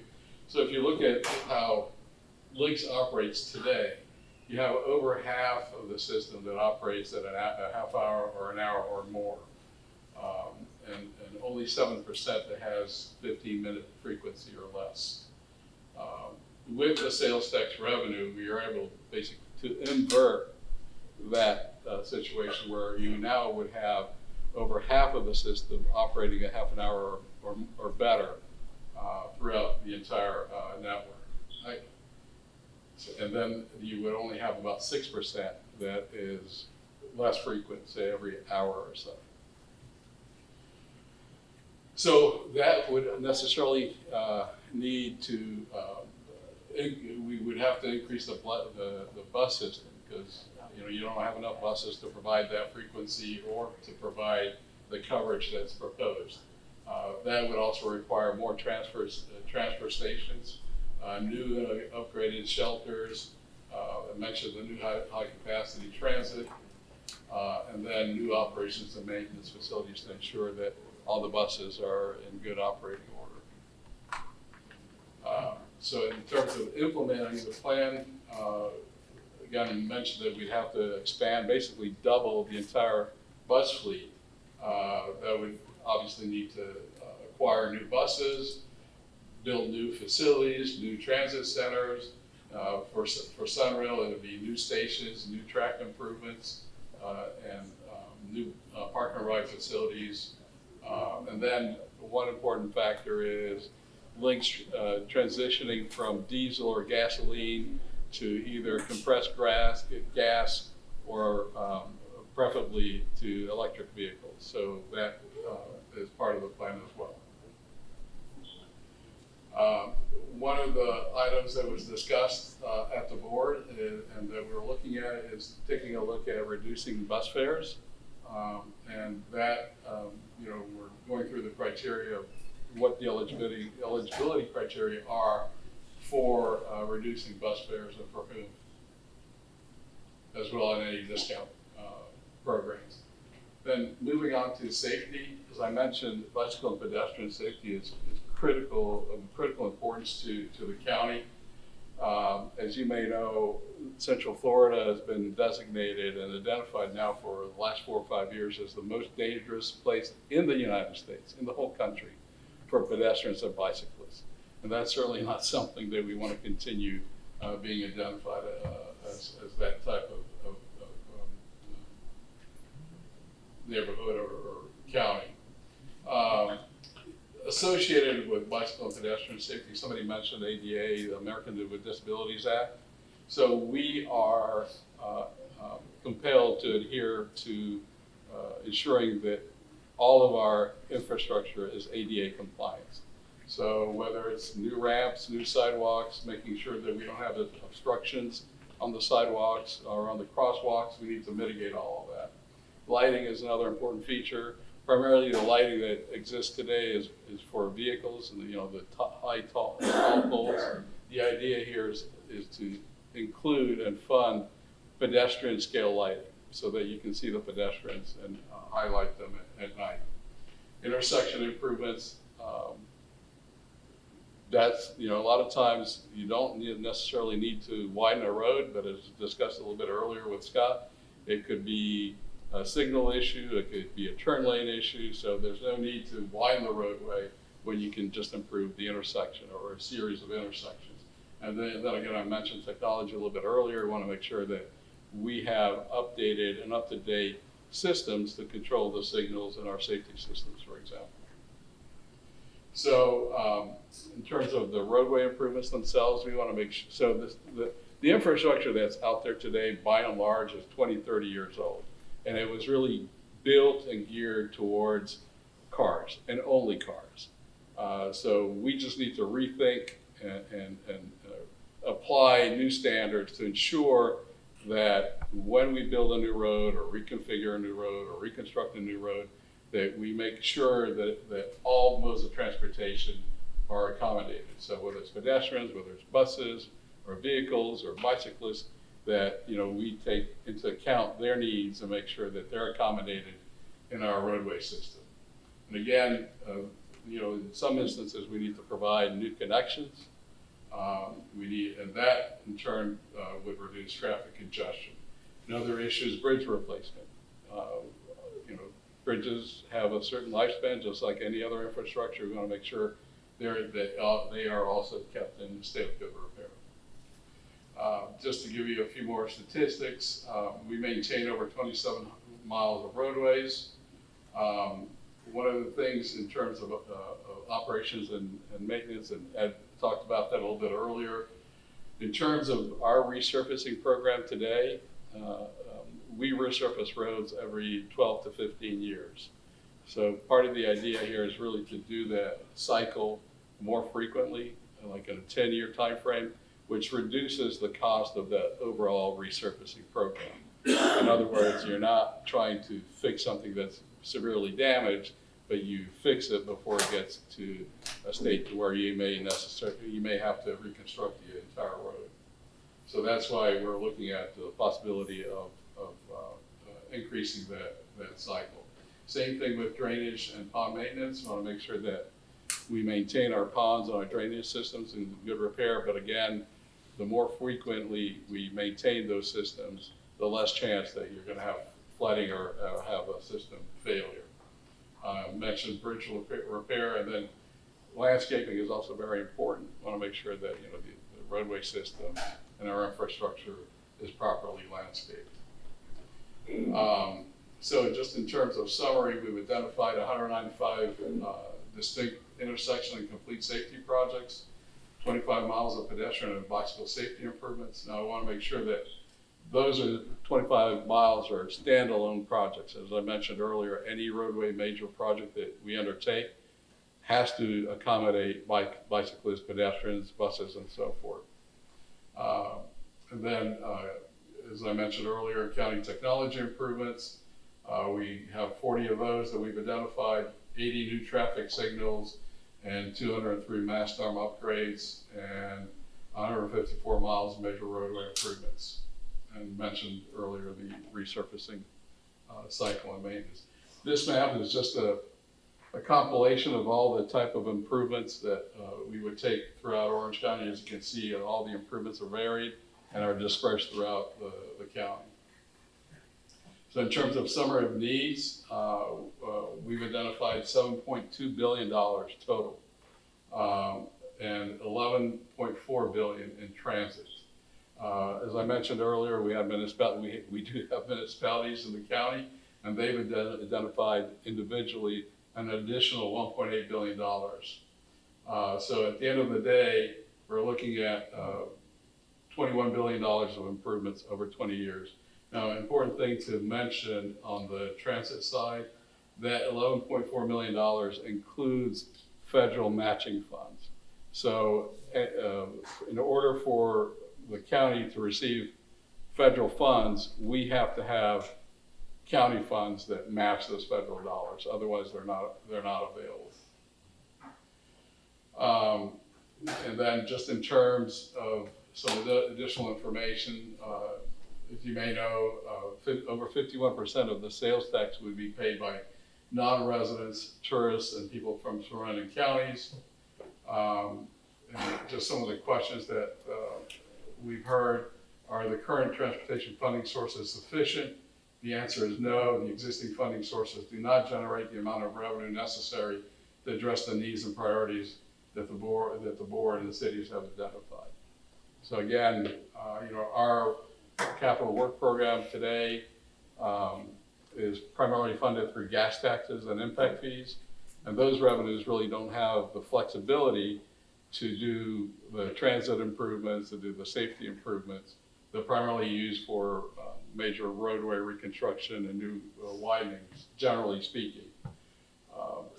But in addition to that, they're still not sufficient to address all of the needs that we've identified. And to that point, gas taxes, if we increase gas taxes to the maximum possible, that would be an additional $25 million. Impact fees, we've recently doubled our impact fees, and they would generate $44 million a year. A property tax, if we increased it by 1 mil, you got another $161 million per year, but then sales tax, you can see the differential there. You're looking at $600 million per year that would be generated with a 1 cent sales tax. And given the magnitude of the needs, that sort of explains why that is the funding source that was identified. Is there a plan for an east-west transit connectivity? Answer is yes. We've identified those bus rapid transit corridors I mentioned earlier. So an east-west connection could be State Road 50, for example. We've also looked at a commuter rail possibility extending from downtown Orlando to the Bithlo area.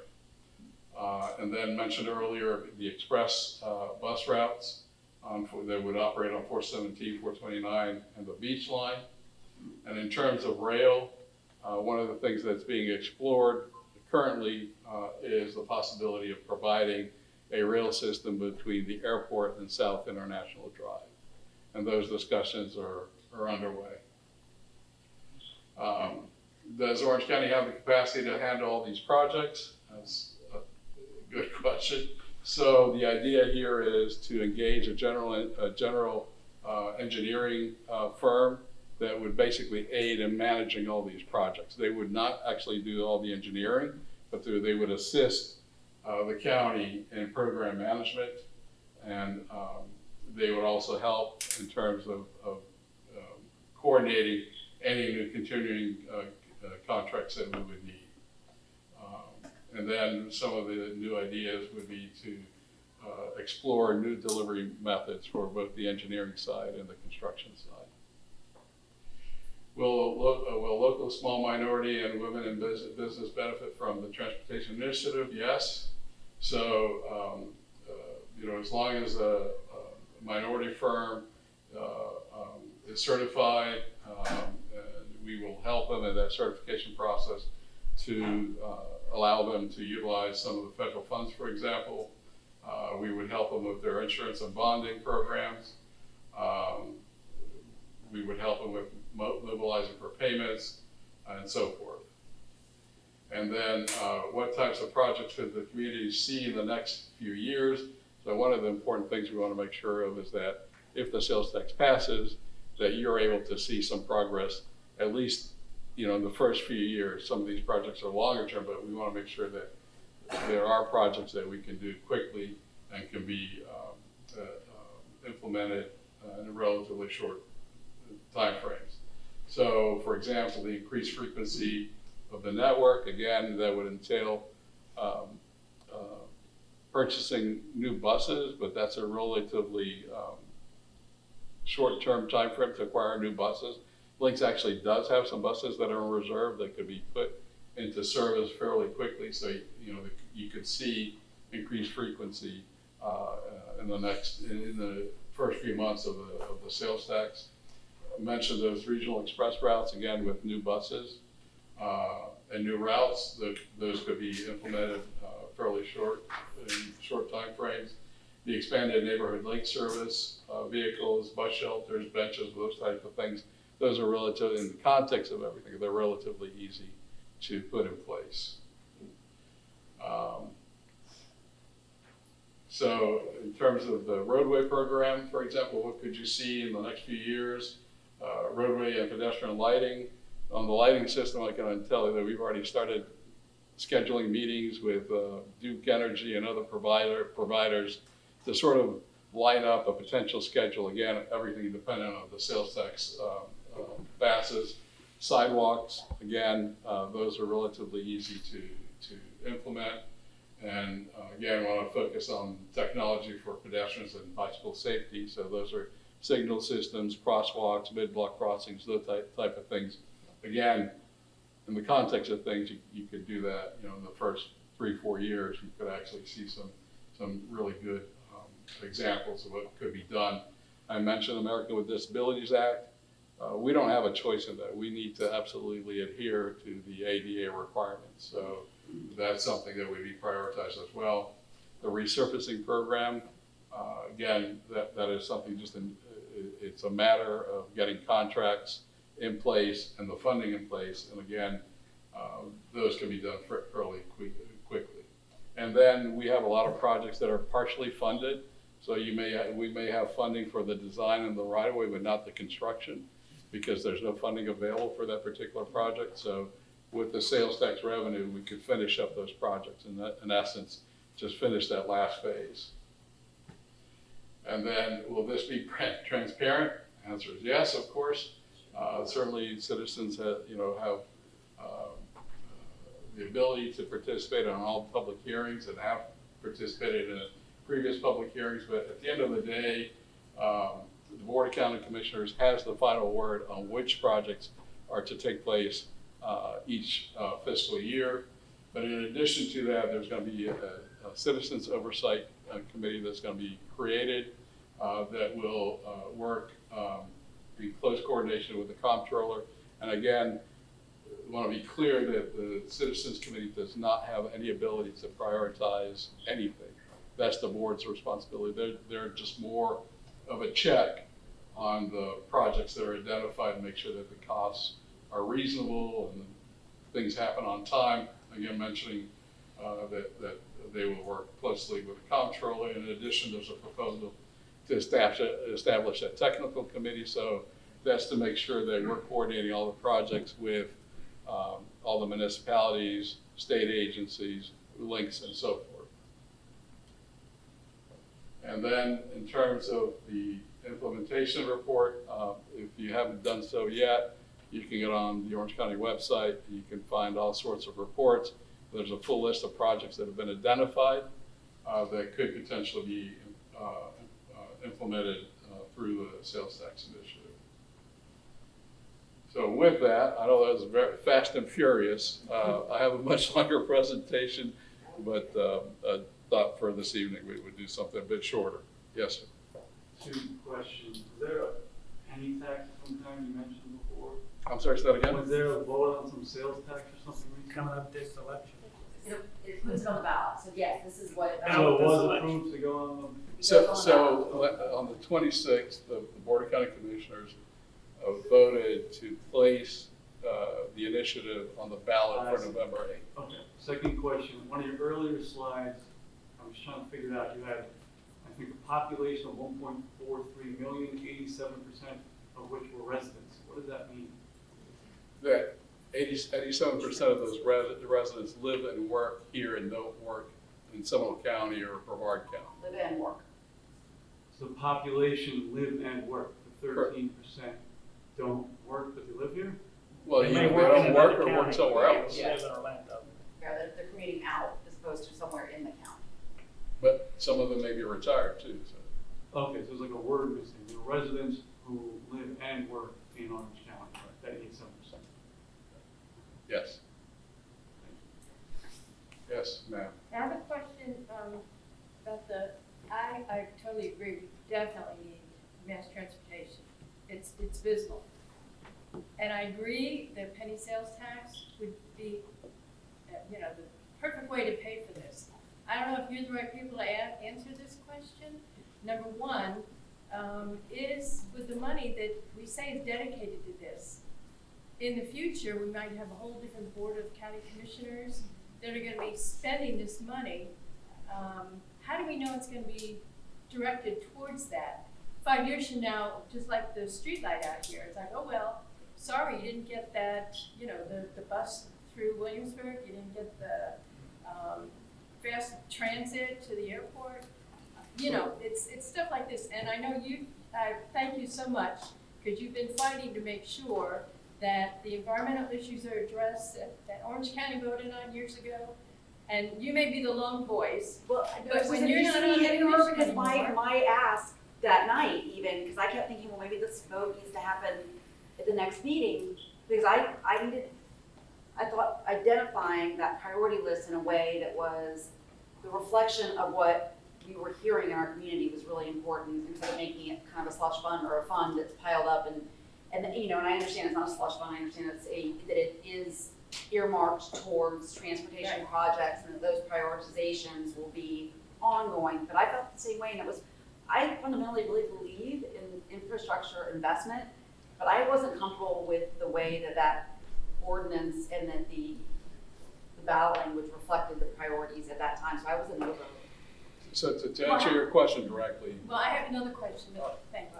So, as the Commissioner said, there is a prioritized project list that is part of the report, and it's also attached to the ordinance. And if anything changes, it will have to be a public hearing at the Board of County Commissioners. So if staff can't change the priorities, we can't change the projects, that's solely the role of the Board of County Commissioners. And to do that, they have to go through a public hearing. So the public will be advised of those hearings, and citizens can participate. Like this. Yeah, and well, I was gonna say, so my no vote wasn't because I don't believe in the investments, I really do. I just wasn't comfortable with the way it was being framed up at that time, and I wanna say that going forward, knowing that we just have to stay involved in the process in the hopes that those things are articulated in a way that won't waver from those priorities. Because you're exactly right, I think that, seeing the money come in makes everybody feel hopeful that all these things that need to get done will get done. Right. But having the checks and balances on making sure that gets to those directed projects is where we just still need eyes. But My goes to second- the ballot. My second question is, there's a dedicated tourism tax, a tourism tax, right, for the tourist pay. Yeah. And I know that's, thank you, Scott Maxwell, that a lot of that is paid towards marketing for the big theme parks. By statute. Who's in charge of, why can't we use that for like public transportation? Because a lot of the people that work at the hotels and theme parks could all benefit from mass transportation. So just a Who couple. decides how that money can be spent? No, you're exactly right, and it's locked down through the state's, the oversight that the state put into, and I mean, literally by the penny, to some extent, it's restricted funding. And there's been efforts at the state level to try to get some flexibility in that, and they haven't moved forward. So, I know you can talk specifically about the way. There's a threshold that we have to reach, I think it was 48%, before you can spend those dollars on other projects besides tourist development. Right now, I think we're at. So we'd have to spend more on %. promotion to Correct. free up any. That's by statute. But at the end of the day, you're still not generating enough revenue to fund the $10 billion that was identified for transit. Yes, sir. Okay. Well, I'm sorry. But this gentleman's had his hand up for. I'll get back to you in a second. Could you answer the question of who decided that? I understand it's, the condition. That's Florida statute. Yeah, So that's the state. State governor and the legislative, and I could probably even let you know what happened. We followed very closely because there was an effort by one of our local lawmakers up in Tallahassee to try to get some more flexibility into. It was actually a repealer, but it didn't go anywhere. So, but we can definitely give you as much information as you want to about the history of that.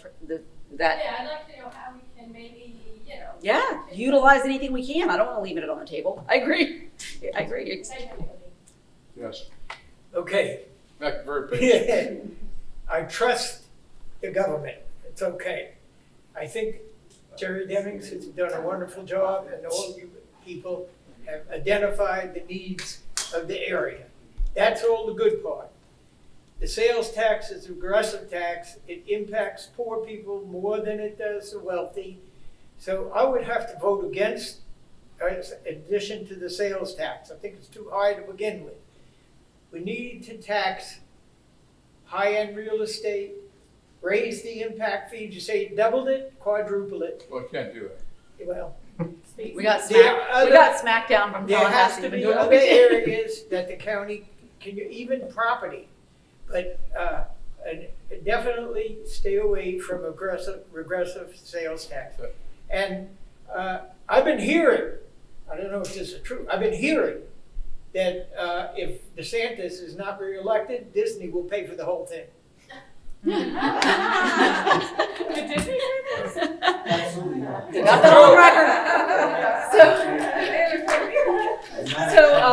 That was really funny. I think that it's important to note that I will say I was also really concerned about right now the timing. People are really struggling, and we know what's going on with rents, and we understand that the housing market, there's usually some kind of balance where if rents have been escalating, that there's more, purchase power. But right now they're both so high that in inflation, there's just, people are really hurting. There are some exceptions to the sales tax, which I think are notable, as far as necessities. So I want to at least make sure that you have that full. What is the full list? There's, and then certain. So food, drugs, medical equipment, those type of things are all exempt. All exempted. And then the tax is only on the first $5,000. So if you're buying a $20,000 car, for example, the sales tax is only for the first $5,000. The $15,000 is on the previous tax. How is that tracked? I mean, you could spend $2,000 here, $1,000 there. Well, it's through the transaction, but the purpose really there is to make sure people aren't leaving. We want our businesses here to still be able to move product. And if you knew that there was something that, was going to be, really, we're still lower than all of our surrounding counties, but that might bring somebody to, shopping around to the counties, and then we're penalizing our businesses. So seeing that an appliance or whatever it might be, that's a bigger ticket item, it would just be in the transaction is how that's paid. Yes. Osceola County raised their rates to a penny. That was supposed to be for transportation, lights and everything else, and I just haven't seen anything being done over there in quite some time. So how do we know everything will be allocated to what it's supposed to? Mobility. Oh, mobility, okay. So I can't speak for Osceola County, but I am familiar with some of the projects that are actually undergoing now, and they're very expensive. One of them is the complete widening of Simpson Road, which extends basically through the entirety of their northern border. So I know that they're doing those type of projects. I know they're doing a lot of sidewalks, a lot of lighting projects. I mean, I'm not sure what you may have heard, but we coordinate pretty closely with Osceola County, not on sales tax issues, but obviously if there are projects of common interest, we know about them and we know how they're being funded. So, they passed their mobility tax, I think it was last year or the year before, but it's only been a couple of years. I mean, it takes a long time to gear up to those, implement those projects. But again, their projects are limited to major roadways by and large. They really don't have They just don't say anything with the roads, they don't say anything with the transportation, nothing. Again, I can't speak to Osceola County. I'm only familiar with some projects that they're funding through mobility tax.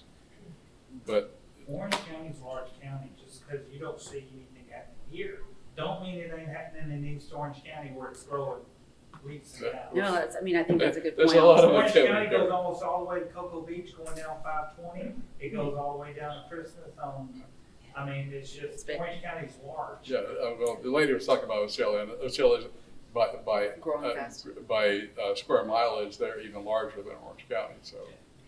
And I think, at this point, it's in your hands, right? The voters get to make the final decision, but we are still committed to making sure that any information that we get, that we have, that we pass along. Because I think, going into the vote, it's gonna be November, you're gonna want to know everything before you make a decision, and there's still gonna be, I think, more information to come, so that's. Certainly would encourage you to get on the county's website, because there's a much longer presentation, and then all the specific projects are identified, in addition to a full report that kind of lays out the program. Yeah.